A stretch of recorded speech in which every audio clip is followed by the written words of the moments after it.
Breaking news చూస్తున్నా. మేడ్చల్ జిల్లా Shamirpet police స్టేషన్లో ఏసీబీ అధికారులు దాడులు నిర్వహించారు. ఉప్పల్కు చెందిన ఫ్రీడమ్ ఆయిల్ కంపెనీలో దొంగతనం జరిగింది. దాని రికవరీ కోసం ఫ్రీడమ్ ఆయిల్ యజమాని దగ్గర నుండి ₹125,000 డిమాండ్ చేశారు. దీంతో షాప్ యజమాని నిన్న ₹1,00,000 ఇచ్చినట్లు సమాచారం. దీంతో షాప్ యజమాని ఏసీబీ అధికారులను ఆశ్రయించగా సోమవారం మరో ₹20,000 ఇస్తుండగా రెడ్ హ్యాండెడ్గా ఏసీబీ అధికారులు పట్టుకున్నారు. అయితే ఈ కేసులో ఉన్నతాధికారితో పాటు ఎస్ఐ రైటర్కు సంబంధించిన ఫోన్ రికార్డు ఉన్నట్లు సమాచారం. ఇంకా పూర్తి వివరాలు తెలియాల్సి ఉంది.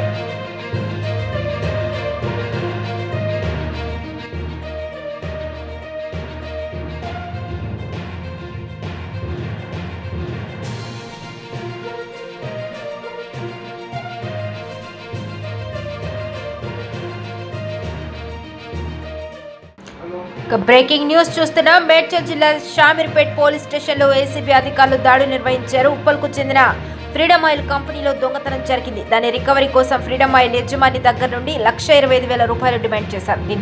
దీంతో షాప్ యజమాని నిన్న ₹1,00,000 ఇచ్చినట్లు సమాచారం. దీంతో షాప్ యజమాని ఏసీబీ అధికారులను ఆశ్రయించగా సోమవారం మరో ₹20,000 ఇస్తుండగా రెడ్ హ్యాండెడ్గా ఏసీబీ అధికారులు పట్టుకున్నారు. అయితే ఈ కేసులో ఉన్నతాధికారితో పాటు ఎస్ఐ రైటర్కు సంబంధించిన ఫోన్ రికార్డు ఉన్నట్లు సమాచారం. ఇంకా పూర్తి వివరాలు తెలియాల్సి ఉంది.